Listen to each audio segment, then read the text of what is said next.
I wrote this article kind of at obviously like before a lot of the, you know, like Trump election, all the things going on. But I think it's still like it'll always stand true. So this is kind of a thing that I feel like since the ISO times and onward, it's been an ongoing like discussion and kind of back and forth, especially amongst just like leftists in general. So I'm gonna kind of read the article, but as I'm reading, like there's some spots I'm going to like elaborate more on and talk a little bit more about stuff.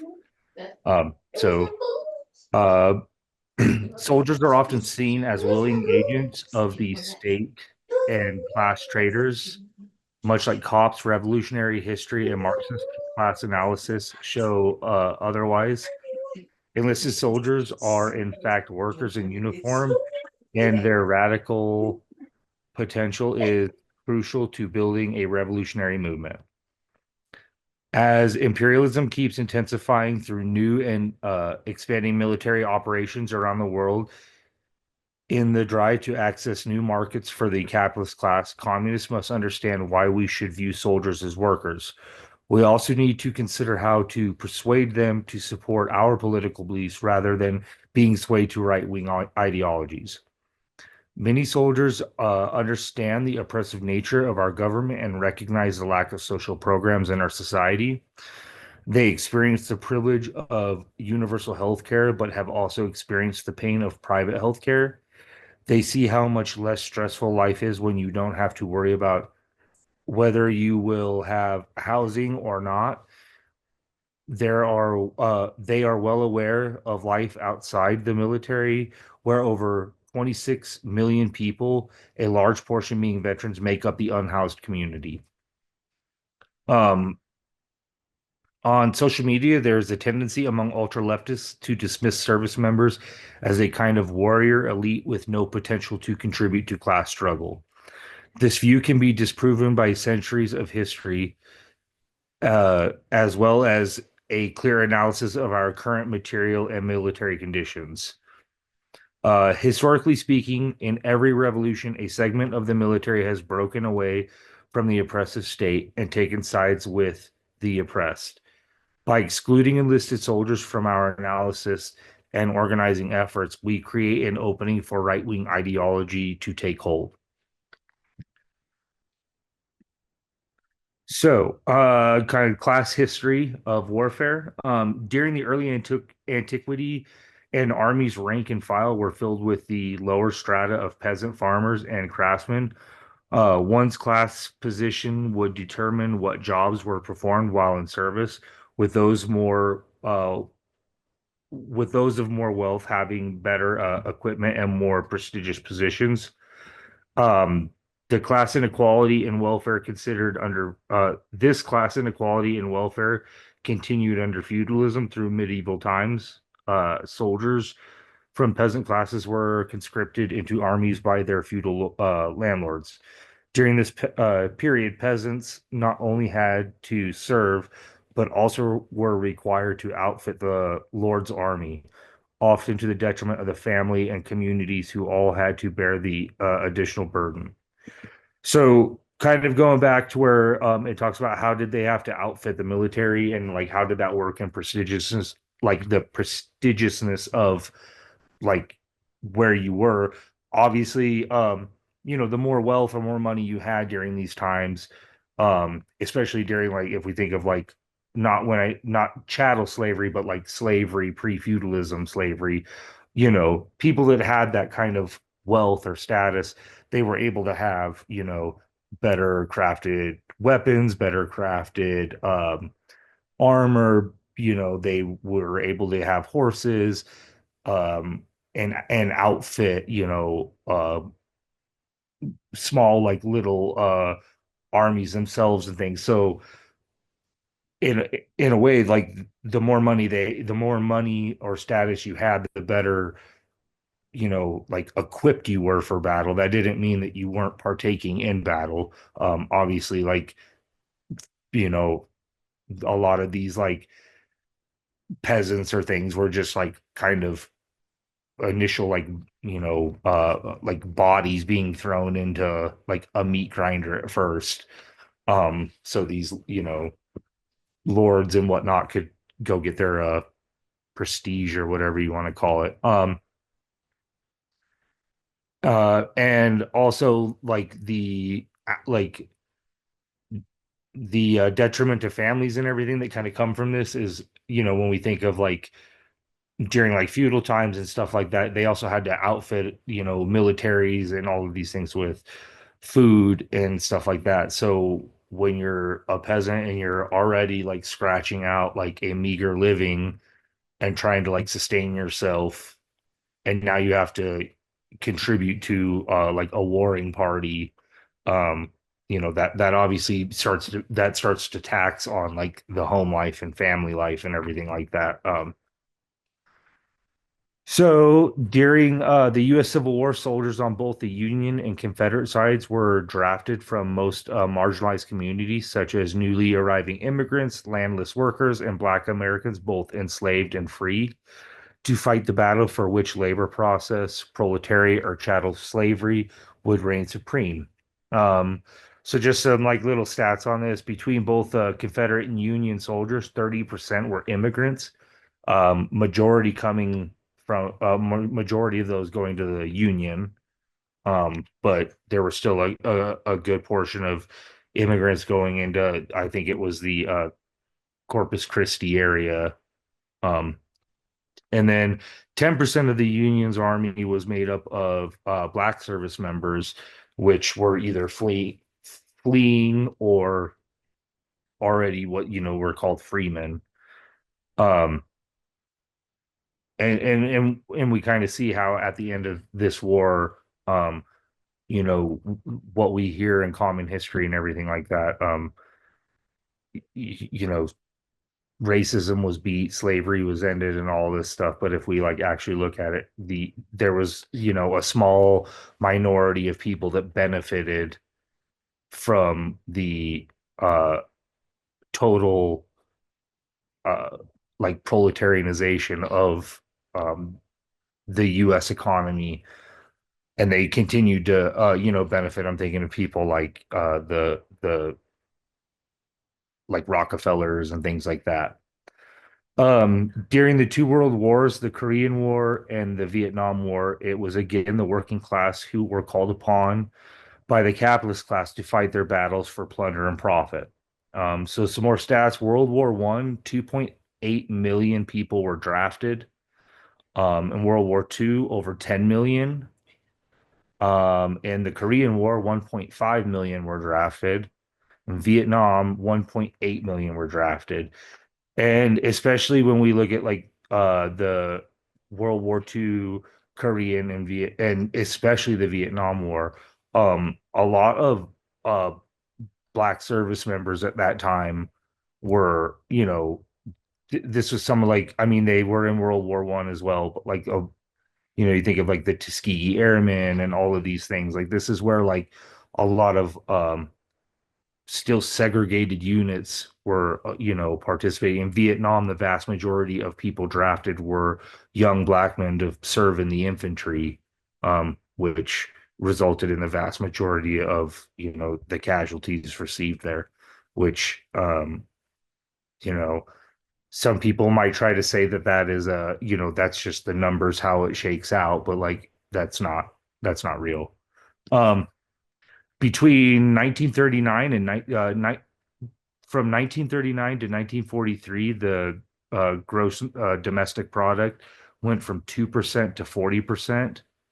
Um, and this is like during wartime, or that converts out to like $88 billion to 135 billion. Money didn't go to the workers; it went to owners of giant corporations like Ball. The people that own Ball Arena and stuff like that. The little Ball um, mason jars. They during World War II got government contracts to start making the glass for airplanes and things like that, and they still have contracts to this day.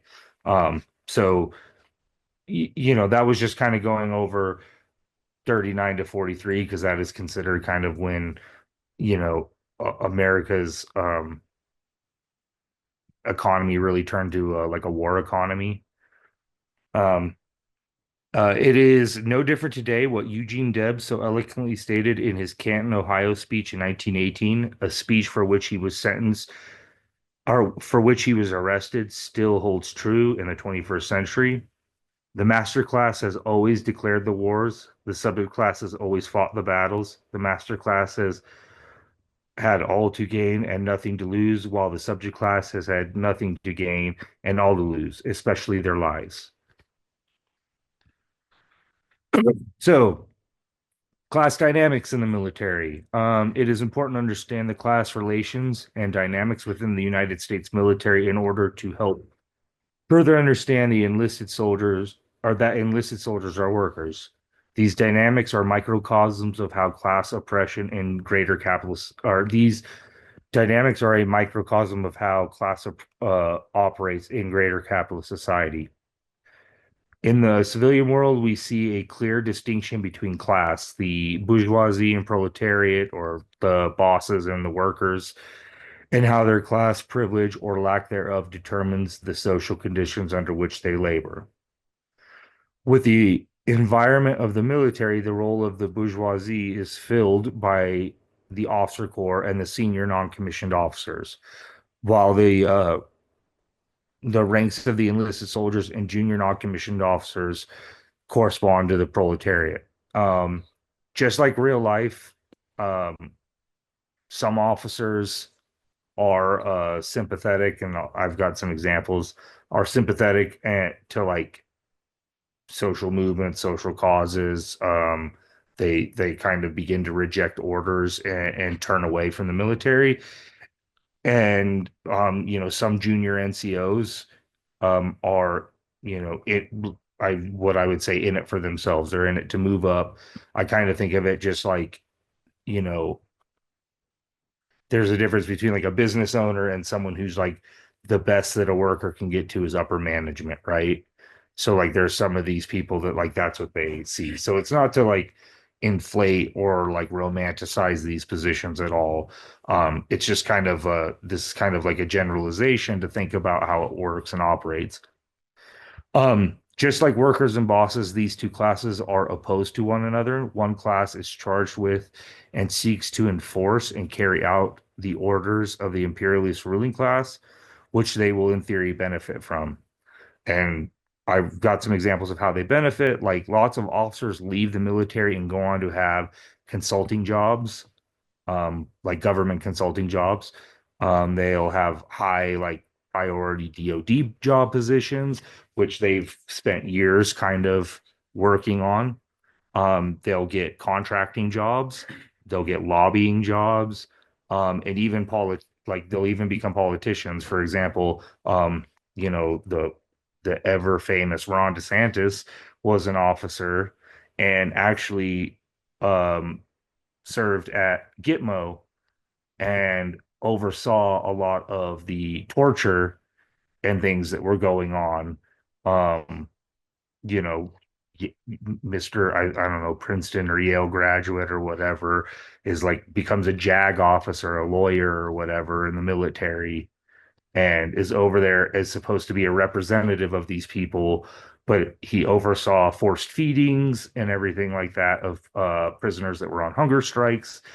So, and now we see he's a governor of a state and stuff. So they tend to leverage positions in these fashions.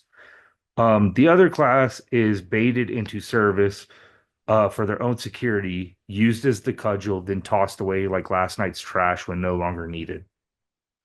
Like the bourgeoisie, the officer corps and the military holds their power through their economic privileges. To be commissioned as an officer in the military, one has to have a 4 year degree. Although that degree can be in anything, a college degree is a huge barrier to entry for those from working class backgrounds who would have to take on crippling amounts of student debt in order to obtain one. Class becomes an even larger hurdle when military academies are taken into account. For instance, in order to gain admittance into the elite military academy like West Point, An individual has to have very high grades throughout their academic career and get a letter of recommendation from an individual in federal office, such as a member of Congress. And after doing all of that, West Point only admits 12% of those who apply. So like I have served with individuals that were West Point graduates, and it is often a common trope in the military, well, in the army anyways, but I'm pretty sure military wise that anyone coming from the academy is they're just punks, they're just chumps, they're rich, they're like they come in with no respect at all.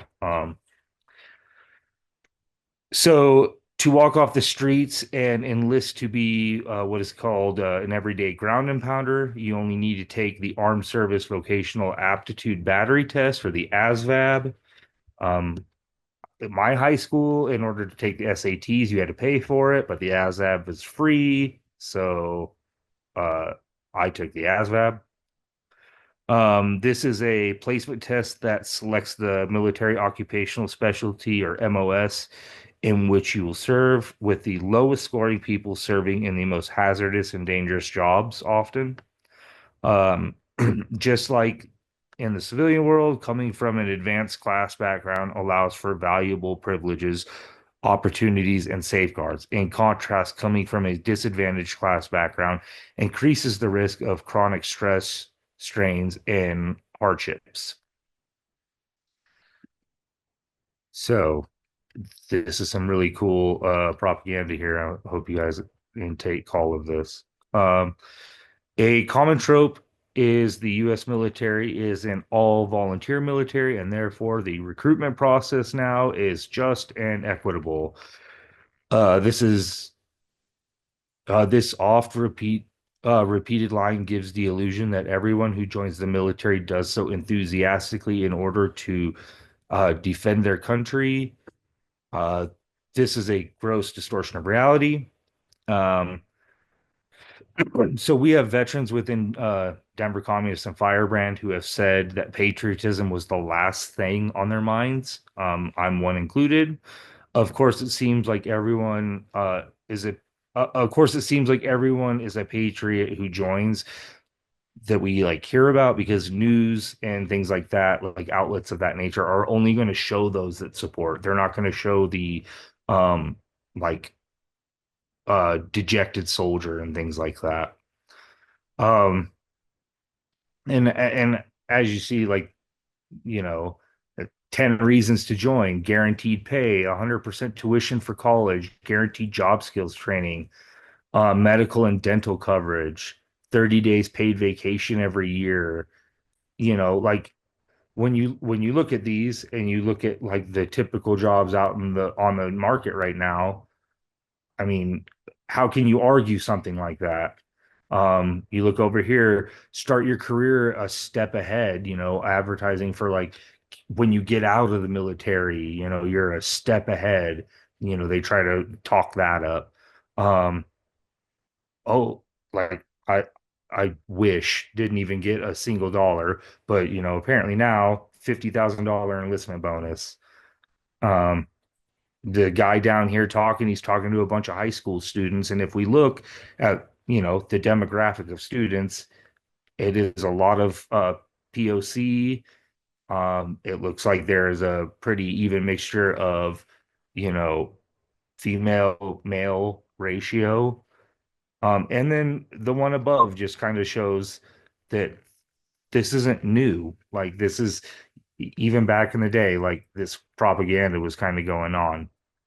Um, Also to kind of like bring it to like the modern day. I know like right now Trump is talking a lot about like, oh, deploying the military to go after immigrants and all of these things. I just want to point out that 4.5% of the force are what is referred to as green card enlistees. Um, so the leading cost for immigrants to join the military is it's sold to them as a quicker way to citizenship and a cheaper way. Like it's free versus you have to pay to do these, pay, some of these things. But the unfortunate thing is roughly 95,000 veterans have been deported. And these veterans have served, whether, regardless of whether we believe in the moral, like the when I say morality, I'm talking about the like ethical morality of the war, pitting working class people against working class people. Regardless if they went and did those things, they are denied everything that is seen here, and then they are just deported. So they went and they go and they risk, you know, life, limb, and eyesight for the things that are here, as well as citizenship for themselves and their families. And then they still oftentimes run the risk of deportation and all of these things, the GI Bill and all that stuff when they get out, it's all gone. Um, so I just want to like point that out. Although there is no longer a draft lottery, lottery pulling your selective service number, young people still have to register for the draft when they turn 18, and that draft can be reinstated at any time. However, in the past 40 years, with the rise of neoliberalism, an economic draft has come into effect due to significant declines in living standards and austerity measures that have gutted social safety nets. Vietnam was the last U.S. war with an official state-sanctioned draft. Since then, the cost of healthcare has increased from $150 per person annually in the 1960s to $12,500 per person annually in 2020. So it's probably up higher from that at this point. The cost of college tuition has tripled in the same time period. Community college, the institution usually championed as the educational stepping stone for the working class, have increased their tuition costs by an average of 49% over the last 20 years. The median price for a house in the 1960s was around $12,000 compared to today's median price of $420,000. Um, with the rise in cost of living, the military is able to employ a carrot and stick approach to recruiting. The military offers healthcare, housing, and education benefits for quote unquote free. You just have to risk life, limb in order to get it. Um, this is why, as revolutionaries, we argue that today's military is made up of individuals who have been economically conscripted into service, and that as individuals, and that an individual's decision to join is not out of a sense of patriotism or some desire to uphold the system, but rather self-preservation. The vast majority of soldiers, regardless of political ideology, will say they join for a paycheck, for job security, for benefits, and for the myth of traveling the world, but rarely patriotism. If you don't believe me, go on like just go on military TikTok for a little while and you'll see just miserable ass soldiers saying that they're miserable as fuck, but hey, they're getting a paycheck, you know? Um, through slick advertisement and car salesman like tactics, recruiters and the military's marketing offices sell the idea that if you join, you will be doing something to be proud of, something that can benefit you when you get out. And these are things most jobs don't offer. Um, at this point, the military offers more security than union jobs. Uh, the saying was, if you can show up at the right time, right place, and right uniform, you can't fail. And if you do that for 4 years or 20, it doesn't matter. As long as your service was honorable, you will get all of these benefits. Housing, uh, the VA loan for a house, your education, you'll get VA health care, things like that. Um, what union job today can say that workers for that work, that if you work for us for at least 4 years, you will be given house, education, and healthcare for like you can get a degree and all this stuff. Um, so we could see why it's enticing to working class individuals, especially um, to to go this route.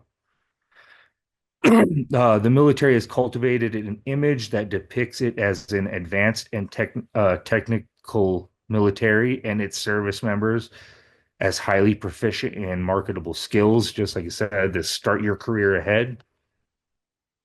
This is enticing in theory, especially to young people who don't exhibit their best decision-making skills at the age of 18. The reality is that military service is no more complicated than any job. Helicopter repair sounds like a highly skilled profession that requires a lot of training and that could translate into a good career when you get out. The fact is that it is equivalent to being a Jiffy Lube worker, but for helicopters. Like it's they make everything sound very, very crazy, but when you get out and you try to even say one thing to anybody in like a normal job market, they look at you like you have a unicorn horn or something. Like you just spoke a different language. Um, there is one important difference between the military job and the civilian job. The standards for military training aren't there to ensure a quality product. The standard is to make you compliant in order to aid the imperialist project, which is shoot, move, and communicate. This is what you are told, or this is what you are told is all you need to be able to do. When I joined, it was they needed bullet catchers, is what they called it. And I scored very low on my ASVAB. So uh, I was going to go be a bullet catcher, which is kind of like a horrific thing to hear at 19 years old. But hey, money. Um, so the next big thing, why soldiers aren't cops.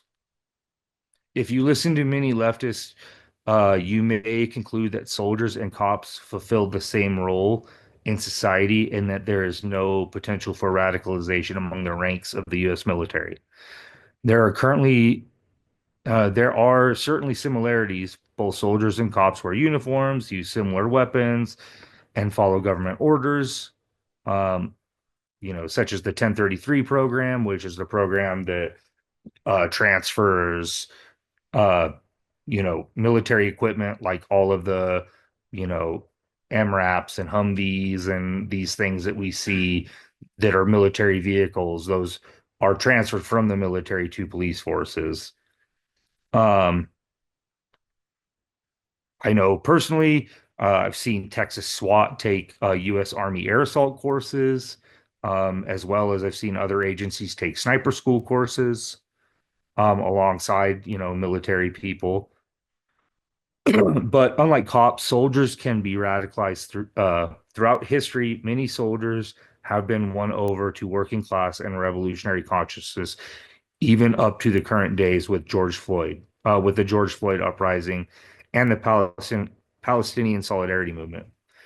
So before I go on, one of the other articles was a Left Voice article, and in it, it kind of talked about it really emphasized National Guard and reservists versus like what would just be considered like active duty.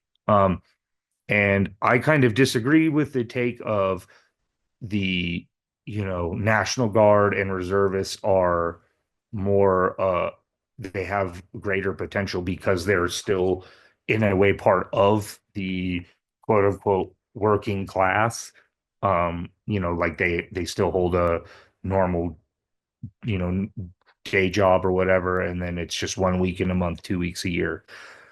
But the reason why I disagree with this is because, again, looking back at history, going to like the Vietnam War, during that time, reservists and National Guard people were, in order to get positions like that, you had to have or know people. We look at George Bush; he was a air guard person, and he still like went AWOL or whatever, but he was like Air National Guard. Um, the officers that are the National Guard people that shot on Kent State during the Kent State uprising, they were all like that was during the Vietnam era, and all of those people were individuals that were deferred to National Guard service versus having to actually serve. So it was still a way that you could say you served during Vietnam, but oh, it's just the luck of the draw, right? Um, so and then even up to today, like we look at like the January 6th, a lot of those people that were soldiers were like National Guard people and things of that nature, or reservists, which honestly are also just like a lot of grubby used car salespeople in general. Um, they're, they're they're they just they want to look cool. That's kind of, I don't know. There's no respect for the National Guard amongst active duty people. I can say that at least. Soldiers have proven time and time again that they are unreliable to the state. They have rebelled against the system by refusing orders, laying down arms, and joining militant movements. Uh, Common soldiers even went as far as turning their weapons against their military commanders such as during the Bolshevik Revolution in Russia.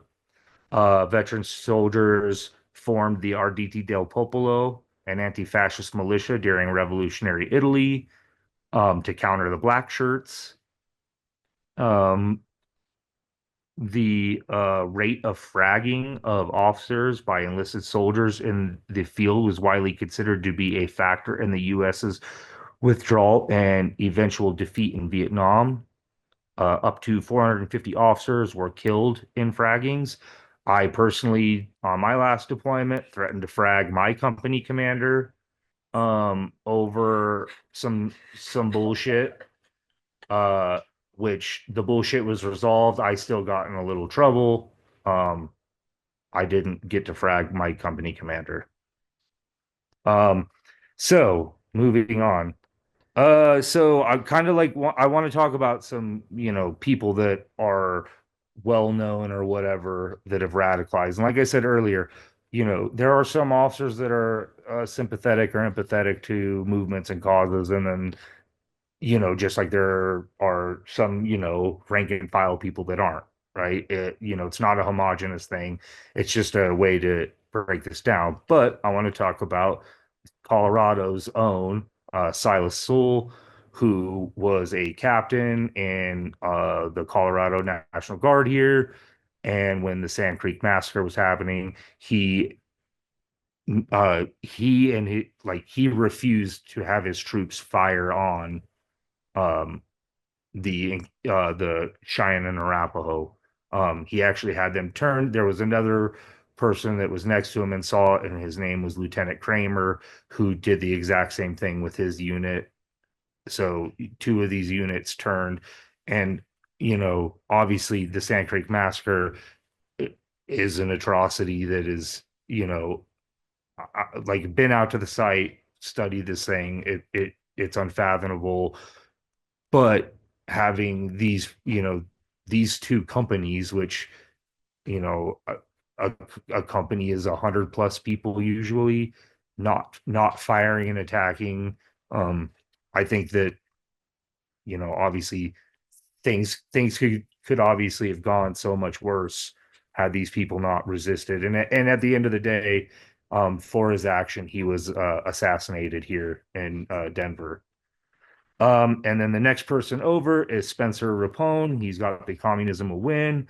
Spencer Rapone used to be a enlisted soldier. He was in a Ranger regiment, deployed and everything.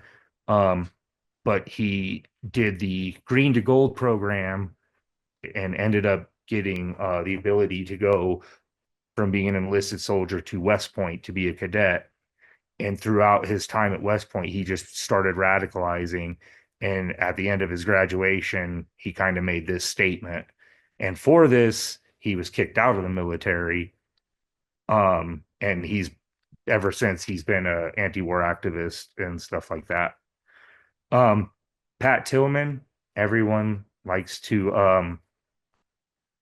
on the right likes to invoke Pat Tillman. We see him NFL games, all of this stuff.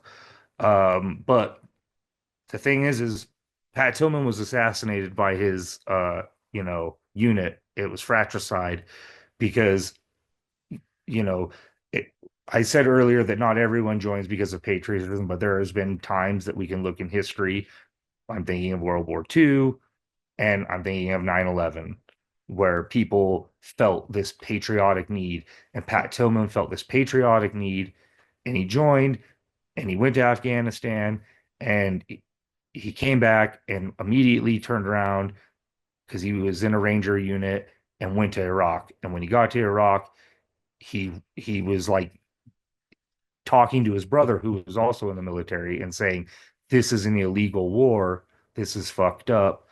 They were reading Noam Chomsky. They were writing essays on Noam Chomsky and like discussing, anti-war things. He even had stated that he like wanted to meet him when he got back.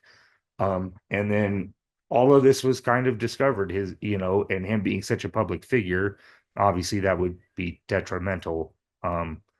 Especially considering he was killed in 2004 and the Iraq invasion was in 2003. So, like, not a lot of time. And they burned all of his stuff. You can read, there's plenty of things to read about all this. And then Chelsea Manning, um, again, another soldier who leaked documents and honestly saved a shitload of people, brought a light to a lot of things. Before this, was imprisoned and imprisoned as a trans woman in a male military and carceral system, um, and brutalized, tortured, tormented, segregated, isolated, all the things, and is still today fights against the military, stands against this, is a veteran who is completely radicalized.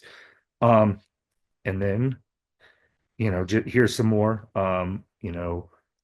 The Iraq wars against, or the Iraq veterans against war is now the About Face veterans. Um, so it's still the same group. It's just, uh, it's what's up here at the top, right?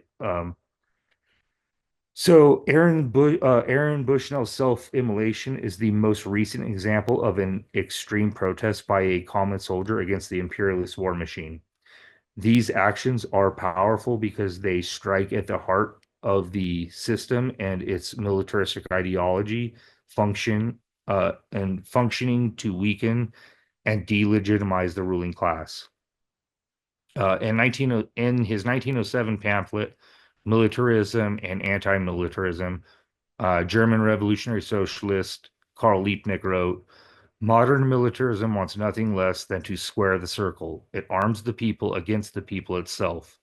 It is insolent enough to force the workers to become oppressors, enemies, and murderers of their own class comrades and friends. Cops, on the other hand, have only ever been slave catchers, strike breakers, and class traitors. They have never laid down their arms, joined liberatory movements, or turned their weapons on the ruling class in any significant numbers. As Trotsky wrote, the police are fierce, implacable, and uh, hated and hating foes. To win them over is out of the question. Uh, in an apt illustration of the role in society, cops drew their guns on Aaron Bushnell as he burned rather than help to save a man who was on fire. Cops have always been proven to be the loyal lapdogs of the state. One example that highlights the difference in the class roles of police forces versus the armed service is the benefits that are used as recruitment chips.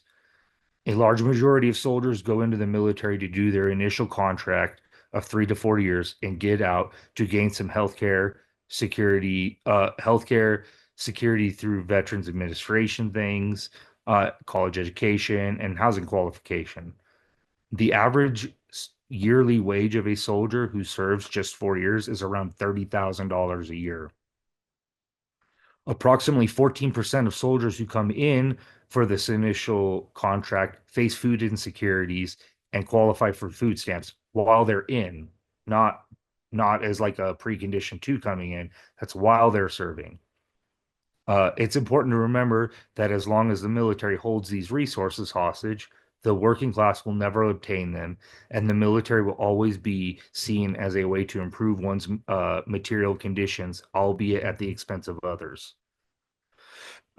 On the other hand, there is no incentive like college, free healthcare, or housing qualifications for becoming a cop. The vast majority of people who join the police force remain until retirement, while only 10% of enlisted soldiers stay in for a full 20-year career in the military. Um, the average yearly income of a cop new to the force, first year is around $50,000, significantly higher than a newly recruited soldier. For example, a new recruit to the New York Police Department can expect a salary of over 121,000 after 5.5 years on the job, and compensation that includes longevity pay, holiday pay, and uniform allowance, allowing the opportunities of overtime. Um, I got a uniform allowance in the military, and it never covered one uniform. It covered a uniform maybe from like the 1970s. Um, I always had to pay out of pocket in order to like maintain the things that were required. So of course, during deployment, soldiers like police are at odds with working class in other countries on behalf of the US empire. However, only 15% of service members, including officers and enlisted, have served in combat, with the remainder of the force serving in non-combat support roles. Most of those who do serve in combat are only there for a year at a time. When they are not deployed, which is the vast majority of their time, the soldiers' day-to-day life involves mundane labor like cleaning, inventorying, and maintenance of equipment. Their work resembles the daily monotony that is normal for most of the working class. Um, you're a janitor, you're a, a parts person at a like a auto zone, like you're just all these things randomly throughout the day. But by contrast, cops as a whole are at constant war with the working class. Their entire day-to-day existence is to oppress the working class and protect the capitalist interests. For instance, they patrol like that. Their day to day is going out on a patrol or a beat or whatever the hell you want to call it. They hand out citations, which economically just can fuck people. They detain individuals. uh you know this is an everyday. They're not sitting and inventorying or mopping or doing random ass like go pick weeds from a yard somewhere. Like they're not doing things like that. I've sat and painted rocks because someone told me to paint the rocks. um you know so in conclusion, as part of the working class, soldiers are important for the victory of socialism. As communists, we should not shy away from organizing in this arena. Veterans and members of communist organizations with ties to the military should utilize their experience and access to persuade soldiers to use their training and arms not to further imperialism, but to support socialism. History shows that revolutionary organizations made up of soldiers are pivotal for success in revolutionary times. I mean, we have veterans within Firebrand and DC, and I think we have an important role. We have people that are spouses, ex-spouses. You know, there's experience here and how to talk and operate in these circles. However, we cannot fall into the trap of valorizing or fetishizing the military. Just because we view soldiers as having revolutionary potential does not mean we do not hold sharp critiques about the nature of their job and how their participation is crucial to imperialism. As I have shown, many soldiers join because of economic reasons.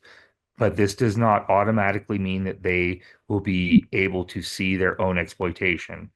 It is important to remember that, like many in the working class, soldiers may hold backward beliefs due to the hegemonic nature of capitalism. For example, they may develop bigoted ideas about the reason they face economic inequalities due to their involvement with imperial project.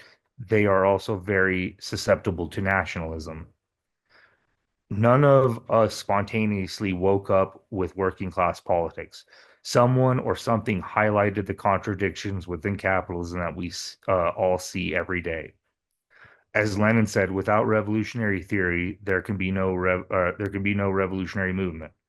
As dedicated Marxists, we need to be the ones bringing the contradictions to light for soldiers. If we shy away from this space for organizing, we limit ourselves in our capabilities and leave room for the dominant ideology to reign supreme. And just to read this, this is the Aaron Bushnell, and this is his last kind of statement, and I think it sums up perfectly everything. I am an active duty member of the United States Air Force, and I will no longer be complicit in genocide. I am about to engage in an extreme act of protest, but compared to what people have been experiencing Palestine at the hands of their colonizers, it is not extreme at all. This is what our ruling class has decided will be normal. Aaron Bushnell.